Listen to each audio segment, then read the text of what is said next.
கொடுத்தல் பற்றிய பழைய ஏற்பாட்டு போதனை. பழைய ஏற்பாட்டிலும் சரி புதிய ஏற்பாட்டிலும் சரி வேதத்தை படித்தவரையிலே கொடுத்தல் என்பதை ஆண்டவர் ஏன் வலியுறுத்துகிறார் என்று சொன்னார், அது ஆண்டவருடைய சுபாவமாக இருக்கிறது. ஆண்டவர் கொடுக்கிறவராக இருக்கிறார், அவருடைய சாயலில் படைக்கப்பட்டவர்களும் கொடுக்கிறவர்களாக இருக்க வேண்டும் என்று சொல்லி ஆண்டவர் விரும்புகிறார். அது ஆண்டவருடைய ஒரு சுபாவம். ஆகவே அந்த சுபாவம் இயல்பாகவே மனிதருக்குள்ளாக காணப்பட வேண்டும் என்பதுதான் ஆண்டவருடைய விருப்பம்.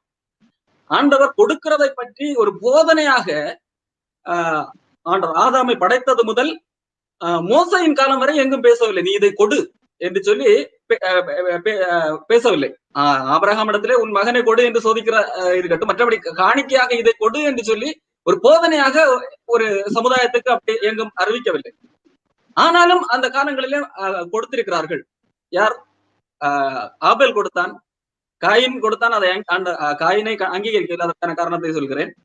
அதை தொடர்ந்து பார்த்தால் பலியிட்டு இருக்கிறார்கள். நோவா பலியிட்டான். அதாவது இந்த வெள்ளப்பெருக்கு முடிந்த உடனடியாக அங்கு பலியிடுகிற சம்பவத்தை நாம் பார்க்கிறோம். ஆபிரகாம் பலியிடுகிறான். இந்த பலியிடல என்ன? ஆண்டவருக்கு கொண்டு கொடுப்பது. ஆண்டவர் கேட்டார் என்பதற்காக மகனையே கொடுக்க முன்வருகிறார்.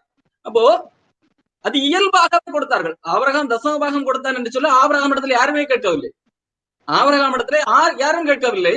அந்த வேளையிலே ஆபிரகாமுக்கு இடத்துல ஒரு பெரிய இது என்ன இருந்தது, ஒரு பெரிய பொக்கிஷம் காணப்பட்டது. அது அவனுடைய பொக்கிஷங்களும் அல்ல. சொதோம் மக்களை வேறொரு ராஜா சிறைப்படுத்தி செல்கிறான். லோத்தும் அங்கே அதுல உண்டு. அவர்களுடைய பொருட்களும் அங்கே அடக்கம். அப்போ இந்த செய்தி ஆபிரகாமுக்கு வந்து எட்டுகிறது. அந்த செய்தியை கேட்டு இவரோடு கூட இருந்து இவர் பழக்க வித்தவைக்கு கீழாக இருந்த அநேக ஜனங்களோடு சென்று அந்த சிறைபிடித்தவர்கள் கையில் இருந்து இவர்களை விடுவித்து கொண்டு வருகிறார். கொண்டு வரும்போது அவர்களுடைய பொருட்கள் எல்லாம் ஆபிரகாமுடைய வசம் இருக்கிறது. அப்ப வருகின்ற வழியிலே மெல்கிசேதேக் ராஜா சந்திக்கிறார். சந்திக்கும் போது அவர் ஆசீர்வதிக்கிறார். இவரிடம் இருந்த பொருட்களிலே 10% எடுத்து கொடுக்கிறார். கொடுத்ததாக மீதம் பொருட்கள் இருக்கிறது. மீது 90% இருக்கிறது. சோதோமின் ராஜா சொல்லுகிறார், இந்த பொருட்களை நீரே வைத்துக் கொள்ளும் என்று சொல்லி. அப்போ ஆபிரகாம் சொல்லுகிற இல்லை எனக்கு வேண்டாம் என்று சொல்லி அந்த பொருட்களை திருப்பி கொடுத்து விடுகிறான். அப்போ ஆபிரகாம் இடத்துல எந்த பொருட்களை எடுத்து கொடுத்தான் என்று சொன்னால் அந்த மக்களுடைய பொருட்கள் ஆபிரகாம் வசம் இருந்தது. அது ஆபிரகாம் வேண்டுமானால் பயன்படுத்தி இருக்கலாம். காரணம் அவர் போரிட்டு வென்றது. ஆகவே அவர் மொத்தம் வேண்டுமானாலும் அவர் யூஸ் பண்ணியிருக்கலாம். ஆனால் 10% விரும்பி கொடுக்கிறார். அங்க அந்த இவர் கேட்கவில்லை, அவர் இவருக்கு கொடுத்தார். அதாவது மெல்கிசேதேக் இவருக்கு ஒரு ஆசீர்வாதத்தை கொடுக்கிறார். ஆகவே அதிலே நான் ஆசீர்வாதத்தை பெற்றுக்கொண்டேன் என்று சொல்லி மனமகிழ்ந்து கொடுக்கிறார். ஆபிரகாம் இடத்துல நீ கொடுக்காவிட்டால் உனக்கு சாபம் வரும், உன்னுடைய ஆசீர்வாதத்தை நான் எடுத்து போடுவேன் என்று சொல்லி மெல்கிசேதேக்கு பயமுறுத்தவில்லை. ஆபிரகாமாக விரும்பி கொடுக்கிறார். நீங்கள் அதை தொடர்ந்து பாருங்கள். வேறு எங்க ஆபிரகாம் இதை இத்தனை தொடர்ந்து வருடா வருடம் அல்லது மாதம் வாரம் அவர் தசமமாக செலுத்திக் கொண்டே இருந்தார் என்று எங்கும் இருக்காது. காரணம் அவருக்கு ஆண்டவருடைய அன்பை புரிந்து கொண்டு அல்லது ஆண்டவர் கொடுத்த உணர்ந்து அதை புரியும் போது அவர் கொடுக்கிறார். அது ஒரு கட்டளையாக அவருக்கு எங்கும் வரவில்லை. ஆனால் இன்றைக்கு பல வேளைகளில் இதை காட்டி பயமுறுத்தப்படுகிறது. அது மிகவும் மிகவும் தவறு. அதன் தொடர்ந்து பார்க்கும்போது காயினுடைய காணிக்கையை அங்கீகரிக்கவில்லை என்றால் காயினை ஆண்டவர் அங்கீகரிக்கவில்லை. வேதத்தை நாம் படிக்கும் போது காயினையும் அவன் காணிக்கையும் அங்கீகரிக்கவில்லை என்று தான் பார்க்கிறோம். அப்போ காயினை அங்கீகரிக்கவில்லை. அப்போ அங்கீகரிக்கப்படாத மனிதனுடைய காணிக்கை ஆண்டவருக்கு தேவையே கிடையாது. என்னுடைய வாழ்க்கை ஆண்டவருக்கு பிரியமே இல்லை என்று வைத்துக் கொள்வோம்.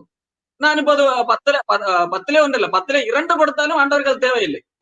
நீங்க பல வேளைகளில் நாம என்ன செய்து கொண்டிருக்கிறோம், நம்முடைய தவறுகளை அல்லது நியாயப்படுத்துவதற்கு அல்லது பரிகாரம் என்று சொல்வார்கள்.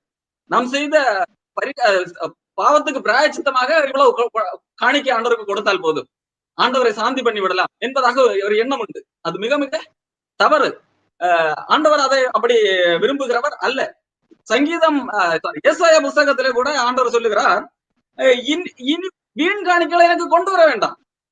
உன்னுடைய வாழ்க்கை சரியில்லை, நீ காணிக்கை கொண்டு வரதோ அது வீண் காணிக்கை என்று ஆண்டவர் சொல்லுகிறார். ஆமோஸ் தீர்க்கதரிசியின் புஸ்தகத்திலும் அதைத்தான் பார்க்கிறோம். உன்னிடத்துல நீதி கிடையாது, நீ ஏழைகளை நசுக்குகிறாய், ஒரு சொல் பாதரட்சைக்காக மனிதர்களை பிடித்து விற்று கொண்டிருக்கிறாய், உன்னுடைய காணிக்கை எனக்கு என்னத்துக்கு என்று சொல்லி உன்னுடைய காணிக்கையே வெறுக்கிறேன், உன்னுடைய பண்டிகையை வெறுக்கிறேன், நீ என்னெல்லாம் கடவுளை பிரியப்படுத்தலாம் என்று சொல்லி என்னெல்லாம் செய்கிறாயோ எல்லாவற்றையும் நான் வெறுக்கிறேன் என்று சொல்லி விடுகிறார். அப்போ ஆண்டவருக்கு ஏதோ ஒரு கட்டளை இருக்கிறது, காணிக்கை கொடுத்தால் ஆண்டவரை பிரியப்படுத்தி விடலாம் என்கிறது எண்ணம் மிகவும் தவறு. நான் ஆண்டவருக்கு கொடுத்து ஆண்டவரிடத்தில் ஏதாகும் என்று சாதித்து விடுவேன் என்பது போன்ற போதனைகள் மிக மிக தவறு. ஆண்டவர் அப்படி மயங்குகிறவர் அல்ல. சங்கீதத்திலே ஆண்டவர் விதமாக கேள்வி கேட்கிறார், நான் பசியா இருந்தால் உனக்கு சொல்லேன், இந்த பூமியும் அதன் நிறைவு என்னுடையது, ஆகவே உன்னிடத்துல சொல்ல வேண்டிய அவசியம் எனக்கு ஒன்றுமில்லை என்று சொல்லி சங்கீதம் 50 இப்படி கேள்வி கேட்கிறார். உன் வீட்டிலிருந்து காளைகளையும் உன் தொழுவங்களிலிருந்து ஆட்டுக்கடாக்களையும் நான் வாங்கிக் கொள்வதில்லை.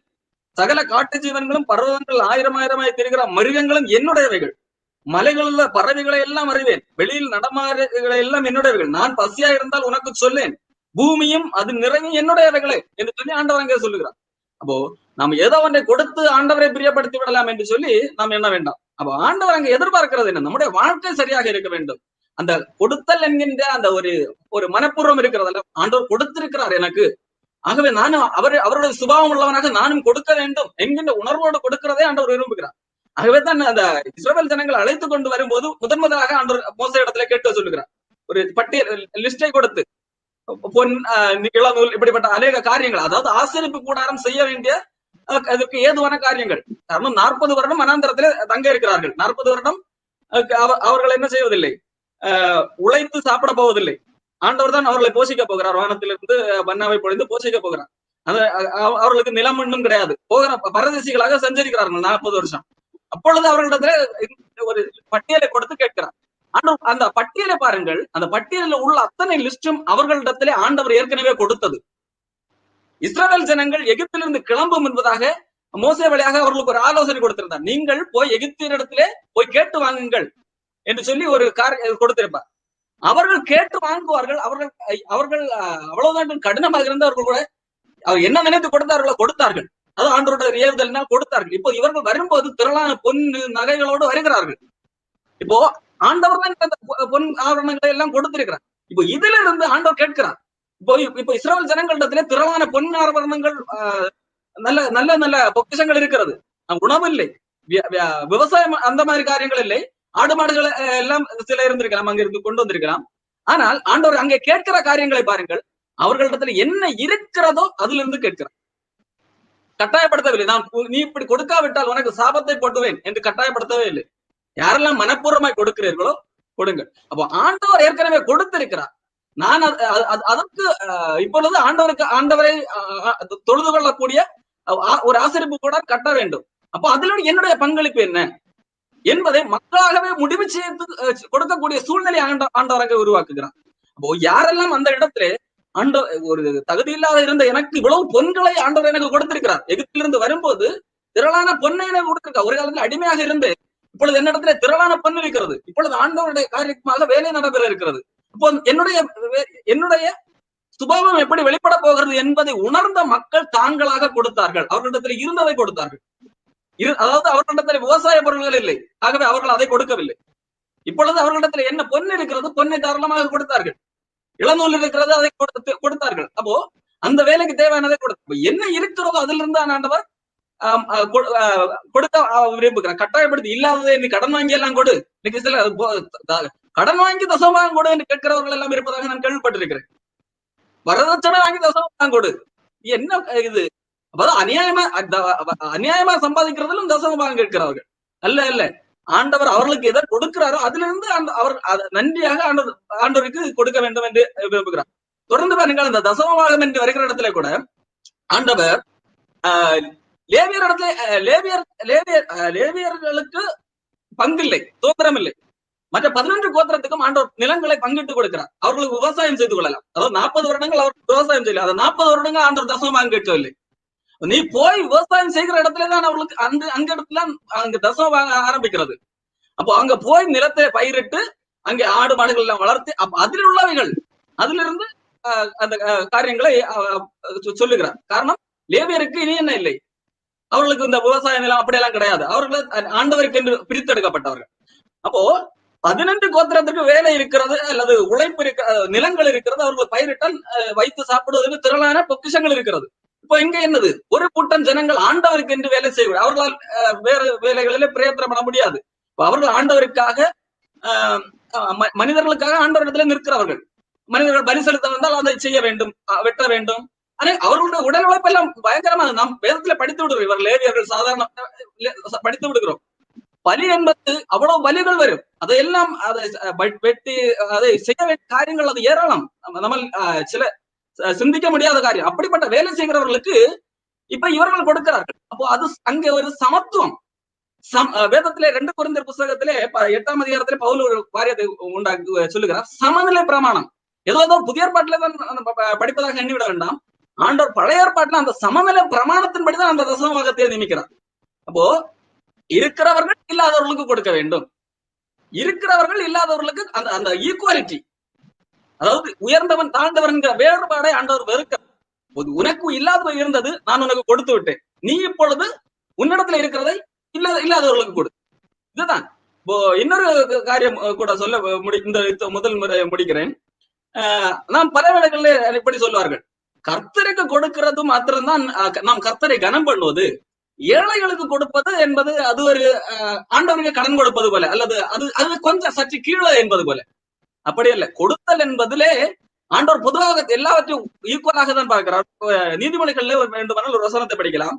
நீதிமொழிகள் 3ஆம் அதிகாரம் 5ஆம் வசனத்திலே உன் விளைவன் முதல் பிறனா எல்லாவற்றாலும் கர்த்தரை கனம் பண்ணு என்று சொல்லி பார்க்கிறோம். அதாவது கர்த்தருக்கு கொடுக்கிறதை அது கர்த்தருக்கு கனம் பண்ணுது என்று பார்க்கிறோம். அதே நீதிமொழிகள் 14ஆம் அதிகாரம் 31ஆம் வசனத்திலே ஏழைக்கு தயவு செய்கிறவன் கர்த்தரை கனம் பண்ணுகிறான் என்றுதான் பார்க்கிறோம். அப்போ ஏழைக்கு தயவு செய்கிறதுக்கு கர்த்தரை கனம் பண்ணுவது, கொடுக்கிறது என்பது இன்றைக்கு அநேகர் தவறுகிற இடம். நான் இந்த ஊழியக்காரருக்கு அனுப்பினால் கர்த்தரனை ஆசீர்வதிப்பார். அதே வேளையில பக்கத்திலே ஒருவன் குறைவுபட்டவனாய் காணப்படுவான், வறுமையிலே காணப்படுவான், கொடுக்க மனம் இருக்காது. ஆண்டவர் அதை விரும்புகிறார். பக்கத்துல ஒருவன் கஷ்டப்பட்டு கொண்டிருக்கும் போது அவனுக்கு கொடாமல் இவனுக்கு கொடுத்தால் எனக்கு என்ன வரப்போகிறது, நான் இந்த பெரிய ஊழியருக்கு அனுப்பினா எனக்கு ஆண்டவர் ஆசீர்வாதத்தை தரும் என்கிற தவறான எண்ணம். ஆண்டவர் அப்படி பட்சபாதம் பார்க்கிறவர் இல்லை. யாருக்கு எங்கே குறைவு இருக்கிறதோ அங்கே அந்த சமநிலையை ஏற்படுத்த வேண்டும் என்று விரும்புகிறார். இது பழைய ஏற்பாட்டிலே ஒருவேளை நாம் அது ஒரு கட்டளையாக இருந்தாலும் அதற்கு காரணம் இதுதான். இப்போ சின்ன பிள்ளைகளாக இருக்கும்போது அவர்களுக்கு சில இப்படி கட்டளைகளை சொல்லிதான் அவர்களை இது கற்றுக் கொடுக்க வேண்டும். அந்த அடிப்படையில தான் அவர்கள் அந்த கட்டளையாக கொடுத்திருந்தார். ஆனால் ஆண்டவரோட விருப்பம் என்பது அவர்கள் மனப்பூர்வமாக அது சுபாவமாக கொடுக்கிறவர்களா இருக்க வேண்டும் என்று. ஆனால் அதை அந்த கட்டளையை தவறாக புரிந்து கொண்டு அந்த சுபாவமாக அவர்களுடைய அந்த சுபாவம் கெட்டு போன போது ஆண்டவரை சொல்லுகிறார், நீ இப்படி கட்டளைக்கு பயந்து நீ கொடுக்க வேண்டிய அவசியம் இல்லை, உன் வீண் காணிக்கை நிறுத்து என்பதாக ஆண்டவர் சொல்லுகிறார். அப்போ ஏதோ கட்டளை இருக்கிறது, சாபம் வரும் என்கின்ற எண்ணத்திலே நாம் கொடுக்க கூடாது. இஸ்ரவேல் ஜனங்கள் கூட கொடுக்கிறவர்களா இருந்தார்கள். அவர்கள் யார் கேட்டா எங்கும் கொடுக்கிறவர்களா இருப்பார்கள். அவர்களுக்கு கொடுக்கிறதுக்கு காரணம் என்ன தெரியுமா? அவர்களுக்கு இருக்கிற பிரச்சனை தீர வேண்டும். அந்த பிரச்சனை தீர வேண்டும் என்றால் எப்படி, யாருக்கு கொடுக்கிறோம், எதற்கு கொடுக்கிறோம் என்பதெல்லாம் அவர்களுக்கு முக்கியம் கிடையாது. யாத்திராகம் 35ஆம் அதிகாரத்தில் ஆண்டவர் கேட்டு மனப்பூர்வமே கொடுத்தார்கள் என்று பார்த்தோம். யாத்திராகம் 32ஆம் அதிகாரத்தில் அவர்கள் கொடுத்தார்கள். காதணிகள் எல்லாம் கேட்டு வாரி வாரி கொடுத்தார்கள். ஏன் கொடுத்தார்கள் தெரியுமா? அவர்களுக்கு அப்பொழுது ஒரு பிரச்சனை இருந்தது. அவர்களை எகிப்திலிருந்து வழிநடத்தி சென்ற மோசையை காணவில்லை. 40 நாட்கள் மோசையை காணவில்லை, தொலைந்து விட்டான். இப்பொழுது எங்களை யார் வழி நடத்துவார்? எங்களுக்கு தலைவன் இல்லையே. இப்பொழுது என்ன பிரச்சனை? யாரும் சொல்லுகிறான், உங்கள் காதணிகளை கொண்டு வாருங்கள். எதற்கு சொல்லுகிறான்? கன்றுக்குட்டியை உண்டாக்க. இப்பொழுது என்ன செய்கிறார்கள்? திரளாய் அள்ளி அள்ளி கொடுக்கிறார்கள். இதற்கு அவர்களுக்கு கன்றுக்குட்டியை உண்டாக்குவோ யார் கேட்கிறது எல்லாம் பிரச்சனை இல்லை. எங்களுக்கு பிரச்சனை தீரும் என்றால் நாங்கள் எவ்வளவு வேண்டுமானாலும் கொடுப்போம். இப்படிப்பட்ட மனிதர்களும் கிறிஸ்தவர்கள் இருக்கிறார்கள். இந்த ஊழியருக்கு அனுப்பினால் என்னுடைய பிரச்சனை தீரும். காரணம் அப்படித்தான் போதிக்கப்பட்டிருக்கிறார்கள். நீங்கள் 1000 ரூபாய் கொடுத்தால் உங்களுக்கு 10,000 கிடைக்கும், 10,000 கொடுத்தால் அதற்கேற்ற விதத்திலே கிடைக்கும். இப்படி ஒரு எதிர்பார்ப்பின் அடிப்படையிலே கொடுக்கிறது அல்ல அல்ல. ஆண்டவர் அப்படி கட்டல. ஆண்டவர் கொடுத்தால் ஆகவே நீ கொடு என்கிற அடிப்படையில் தான் பழைய ஏற்பாட்டிலும் புதிய ஏற்பாட்டிலும் ஆண்டவர் கொடுக்காதது எங்கும் ஆண்டவர் நீ கொடு என்று சொல்லி கட்டாயப்படுத்தவில்லை. வேதத்திலே கூட இந்த இஸ்ரவேல் ஜனங்களுக்கு நிலங்கள் கொடுத்து அதிலிருந்து 10% இல்லாதவர்களுக்கு கொடுக்க சொன்னார். அந்த இடத்துல நிலம் இல்லாதவர்கள் இருந்தார்கள், ஏழைகள் இருந்தார்கள், அவர்களிடத்துல தசமாக ஆண்டவர் கேட்கவில்லையே. இந்த தசமாக கொடுக்கிறவர்களே அந்த ஏழைகளுக்கு கொடுக்க வேண்டும் என்று சொன்னார். பாருங்கள், ஏழை பரதேசிகள் இருந்தார்கள், அவர்களிடத்துல நீங்களும் கட்டாயம் எப்படியாவது அரேஞ்ச் செய்து தசமாக கொடுங்கள் என்று கேட்கவில்லை. அந்த இஸ்ரவேல் ஜனங்கள் யாரிடத்துல அந்த நிலங்கள் எல்லாம் இருந்ததோ இவர்கள் தான் தசமபாகம் கொடுக்க வேண்டும். இவர்கள் கொடுக்கிற அந்த தசமபாகத்திலிருந்து இந்த ஏழைகளுக்கு பயன் கிடைத்தது. இன்னைக்கு திருச்சபைகளை பாருங்கள், தசமபாகம் என்பது 100 பேர் வருகிறார்கள் என்று சொன்னா அந்த 100 பேரும் சேர்ந்து ஒருத்தருக்கு கொடுக்கிறார்கள். அவர் வைத்துக் கொண்டு அனுபவித்துக் கொண்டிருக்கிறார். இது அல்ல முறைமை. ஆகவே பழைய ஏற்பாடாக இருந்தாலும் அது ஆண்டவருடைய இரக்க குணத்தை புரிந்து கொண்டு கொடுக்கிறவர்களாக இருக்க வேண்டும் என்றுதான் ஆண்டவர் விரும்பினார். அது மனப்பூர்வமாக கொடுக்கப்பட வேண்டும் என்பதைத்தான் ஆண்டவர் விரும்பினார். பழைய ஏற்பாட்டு இந்த கொடுத்தல் பற்றிய இந்த போதனை புதிய ஏற்பாட்டுக்கு பொருந்துமா அப்படியே அந்த கேள்வி வைத்தால் அப்படியே எழுத்தின்படியாக கண்டிப்பாக பொருந்தாது. எழுத்தின்படியாக கண்டிப்பாக பொருந்தாது.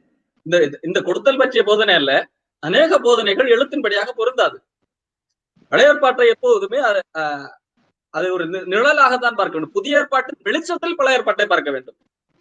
பழைய ஏற்பாட்டிலே அநேக காரியங்கள் உண்டு. பல்லுக்கு பல், கண்ணுக்கு கண் எல்லாம் உண்டு. அதையெல்லாம் நாம் எடுத்துக்கொண்டு இன்னைக்கு நாம் அபியாசப்படுத்தினா என்ன ஆகும்? ஆகவே பழைய ஏற்பாட்டை எப்பவுமே புதிய ஏற்பாட்டின் வெளிச்சத்திலே புதிய ஏற்பாட்டினூடாகத்தான் போய் பார்க்க வேண்டும். இப்போ இந்த கொடுத்தல் பற்றி ஆண்டவர் என்ன பல சட்டங்களை கொடுத்திருக்கிறார். தசமபாகமாகட்டும், காணிக்கையாகட்டும், பலி செலுத்துகிறதாகட்டும், அநேக காரியங்களை கொடுத்திருக்கிறார். அது என்ன நோக்கம், அதுக்கு பின்பாக ஆண்டவர் என்ன நோக்கத்தை வைத்திருந்தார், அந்த நோக்கம் புதிய ஏற்பாட்டுக்கு பொருந்தும். இயேசு கிறிஸ்து வாழ்ந்த காலத்திலே கூட அதுவும் பழைய ஏற்பாட்டு உபதேசம் தான். இயேசு கிறிஸ்து வாழ்ந்தது. அன்றைக்கு இருந்தவர்கள் தசமபாகம் கொடுத்தார்கள், ஒத்தலாமலும் வெந்தயத்திலும் கூட கொடுத்தார்கள். ஆனால் அதற்கு பின்னால் இருக்கிற ஏன் கொடுக்க வேண்டும் என்கின்ற அந்த நோக்கத்தை விட்டு விட்டார்கள். ஒரு இரக்கத்தின் அடிப்படையிலோ, நீதியின் அடிப்படையிலோ, அன்பின் அடிப்படையிலோ அவர்கள் செய்யவில்லை. ஏழைகள் வந்தால் அவர்களை உதாசீனப்படுத்தி விடுவார்கள். கடவுளுக்கு இந்த தசமபாகத்தை எடுத்து தனியாக கொடுப்பார்கள். காரணம் அவர்களுடைய மனதில் என்ன பதிந்திருந்தது என்றால், இது கடவுளுடைய கட்டளை, கண்டிப்பாக நாம் இதை செயல்படுத்தாவிட்டால் நமக்கு ஏதோ அடி கிடைக்கும், இல்ல இதை செயல்படுத்தாவிட்டால் நமக்கு ஒரு ஆசீர்வாதம் கிடைக்காது என்கின்ற எண்ணம் அவர்களுக்கு பதிந்திருந்ததினால் அவர்கள் அந்த ஒரு சடங்காக அந்த காரியத்தை நிறைவேற்றினார்கள். அதுக்கு பின்பாக இருந்த அந்த சத்தியத்தை உணரவில்லை. இரக்கம் இல்லை, அன்பு இல்லை, நீதி இல்லை. அப்போ கொடுத்தல் பற்றி அந்த பழைய ஏற்பாட்டில் புதிய ஏற்பாட்டில் இருந்து ஒரு நீதி போதனை இருக்கிறது. அது என்ன? சமநிலை பிரமாணம். அதைத்தான் பவுல் அப்போஸ்தலன் வெளிப்படுத்துகிறார். புதிய ஏற்பாட்டில் எங்கும் நம்ம வர முடியாது தசமபாகம் காணிக்கை குறித்து. 2 கொரிந்தியர் 8ஆம் அதிகாரத்துல காணப்படுகிற அந்த கொடுத்தல் பற்றிய காரியம் கூட இல்லாதவர்களுக்கு கொடுத்தல் தான் அங்க எழுதியிருக்கிறார். உங்களுக்கு இப்பொழுது இருக்கிறது, அங்கே எருசலேமில் இருக்கிறவர்கள் பஞ்சத்துல இருக்கிறார்கள், உங்களுக்குள்ளதை இப்பொழுது அங்கே கொடுங்கள்.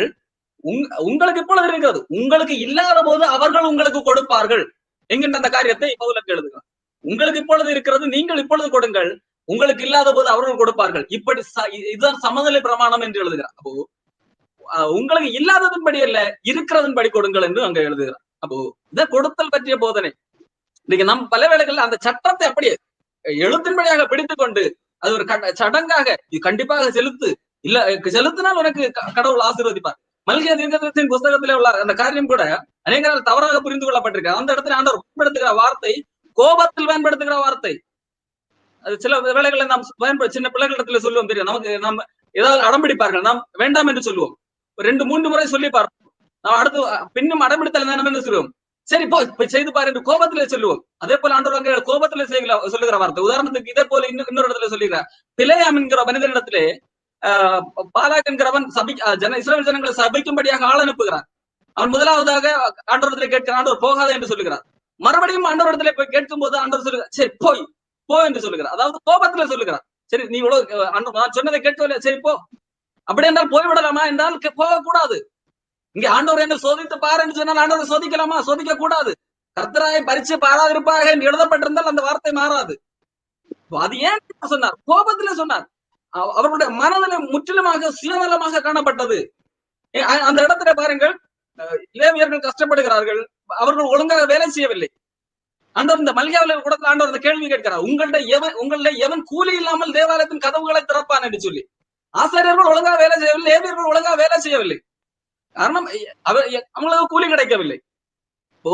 அவர்களும் மக்கள் கூலி கொடுக்கவில்லை, அவர்களுக்கு தேவையானதையும் கொடுக்கவில்லை. அப்ப அவர்கள் என்ன செய்திருப்பார்கள்? வேறு வேலை பார்த்திருப்பார்கள், தெரியவில்லை, பேச்சுக்கு சொல்லுகிறேன்.